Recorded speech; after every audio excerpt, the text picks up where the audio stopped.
Walk into a women's prison today, and among the drug dealers and the thieves, there could be a baby. In Canada, there are controversial programs that allow convicted mothers to keep their babies with them in prison. Some call it child abuse. In Canada, others have argued it's a human right. Our Sophie Louis opens the debate and gives us a rare look at the babies being raised behind bars.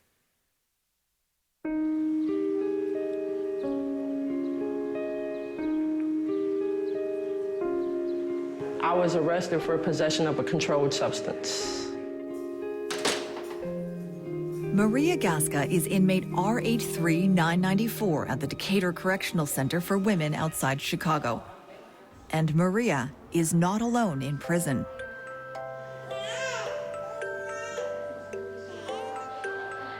Close by is her 1-year-old daughter, Demaya, also known as the Princess of Ewing. I can't do as I please. Although my baby can, I can't. Hidden behind barbed wire and prison walls, You wanna go play? You wanna swing? Maria and Maya are part of a controversial program that allows incarcerated mothers to keep their newborns with them in prison. They are programs that challenge what being a mother is and where it can happen. Maria says while she is a prisoner, her daughter is not. She has as much freedom as she wants. She never gets treated like an inmate at all. Housed in a separate unit of the minimum security jail on Ewing, Maya's day is like any other toddler's. She naps, Get your doggy, don't hurt your doggy. plays, has her diaper changed, and naps again. She even had a Happy Meal on her birthday. Of Maria's 7.5-year sentence, 2 years of it will be served here before she's moved to a halfway house with Maya. People think that these infants are behind bars, that they're living in jail. We're far from that. How's it going? How are you doing? Pretty good. Warden Shalith Hansbrough describes Ewing as a nursery, far from the general population. Prison is not the best place for the baby. But when the mom finds herself in a situation where she's incarcerated and she's pregnant, the best place is for her and the baby to be able to be together. Home to 64 babies since 2007, it's as unprison-like as possible to help nurture the maternal bond and help women rehabilitate. We're going to teach them how to take care of their baby and how to manage what the baby's needs will be when they go on the outside. You know how woolly her fleece is. Turn the page, Maya. I want to show her another side of life, not the life that I had been leading for a while. My mom didn't show me that. This is a privilege. It was a blessing for me to be here with my baby. Maria calls it a privilege. But in Canada, it's being argued that such programs are a right, and that is partly because of this mother. With 2 kids in tow, Patricia Block fears losing them every second. I still have dreams every so often that I'm in jail and I can't find my kids. Or how will I talk to them? Silly dreams, right? A dream that was once her reality. She was an inmate at BC's Alouette Correctional Center for Women in 2008. She was 30 years old and charged with drug possession. She was also 3 months pregnant. Alouette had been operating a mother-baby program since 2004. When did you find out the mother-baby program was no longer running at Alouette? When I got there, Alouette had quietly canceled the program in 2008, saying that taking care of babies was not their job. When Patricia went into labor, she knew her baby would be taken away. I didn't want them to break my water because the sooner I had her, the sooner she would be gone. Just days after labor, Patricia's newborn daughter, Amber, was gone. I was just terrified. Where would she go? Who was going to take her? Patricia joined a human rights complaint against Alouette for canceling the program and taking away her chance to be a mom. And why was it so important to you to keep your baby? These new babies need their moms. That's all they need. They don't care where they are. They don't know where they are. They just need their moms. That has set the stage for a nationwide discussion on who gets to be a mom. Even if the program had existed at Alouette, not just any mom could be with her baby. She had to be cleared by Children's Services, and anyone convicted of a violent offense would not get in. It's child abuse, in my opinion, to raise children in a jail. Grant Wilson from the Canadian Children's Rights Council says a baby should never be in prison. They can excuse this as infantile amnesia, that the child won't remember most of this or all of this, but it's still unethical.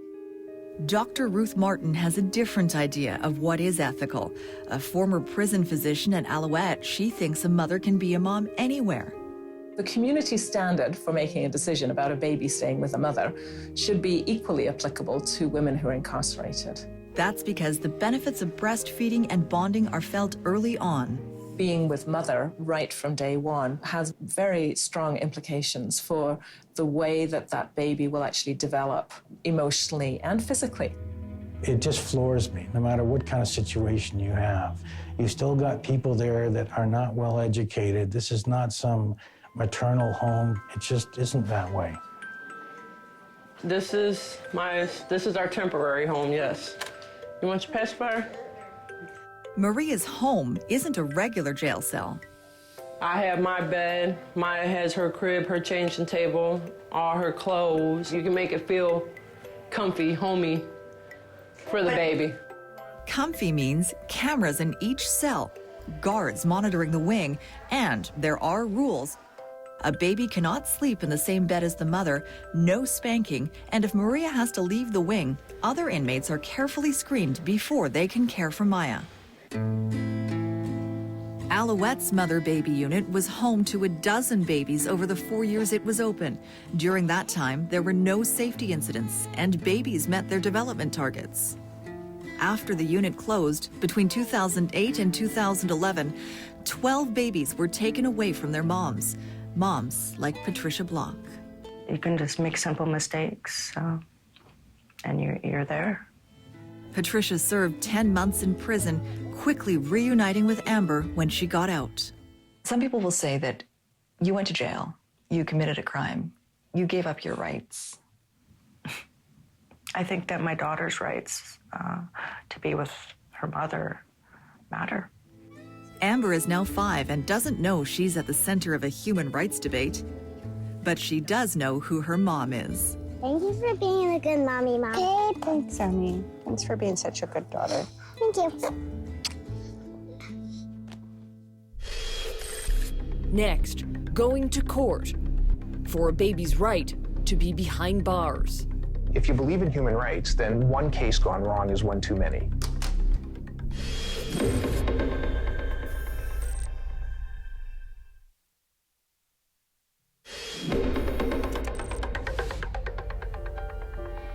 You need a friend.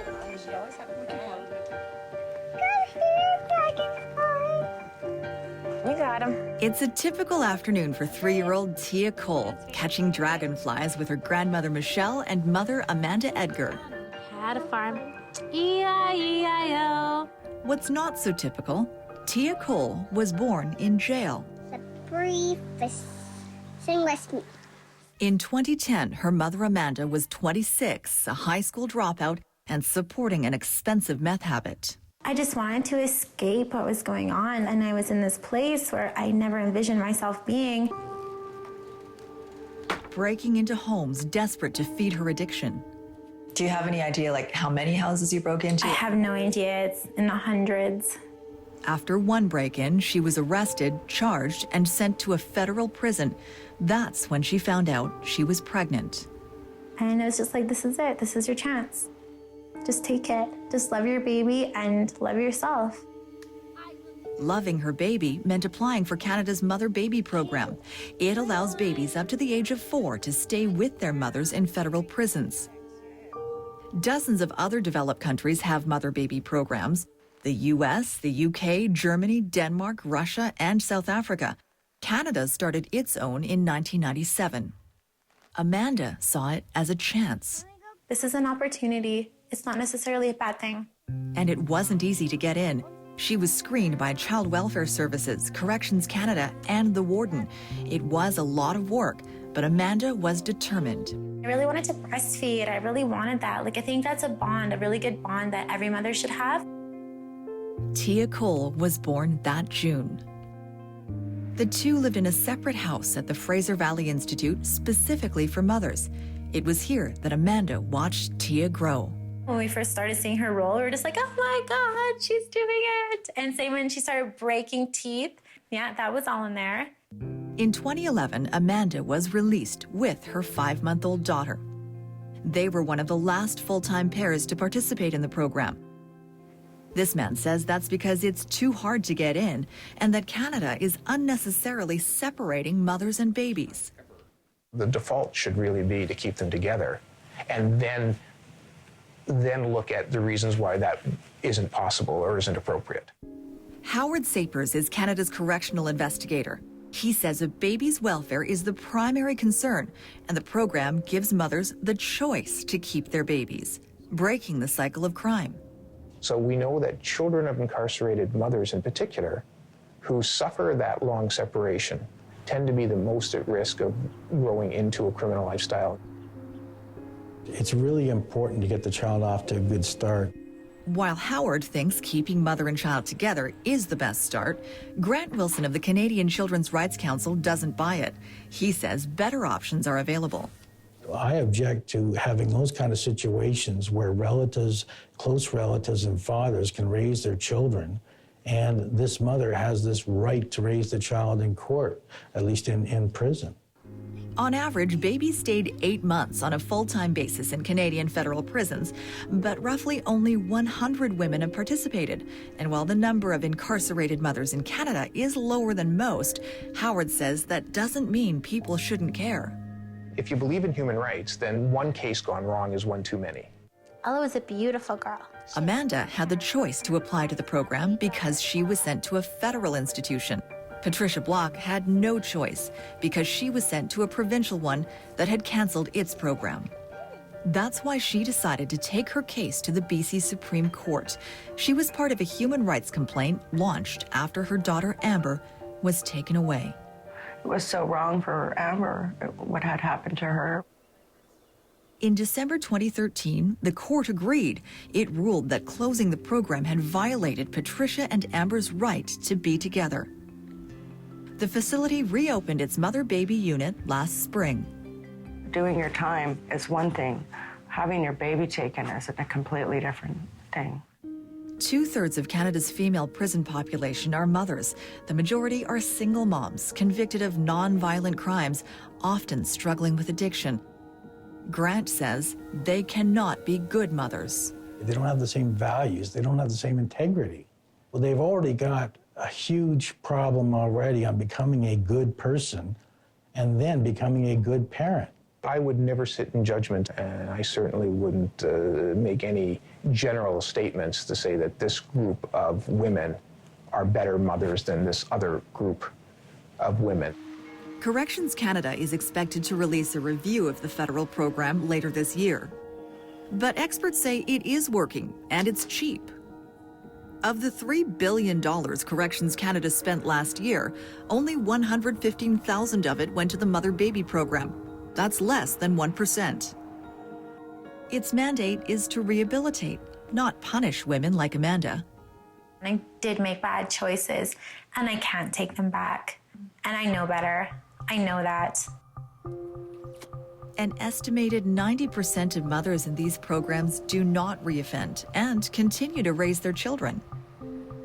Considering the path Amanda was on before, starting Tia Cole's life in prison might have been safer than on the outside.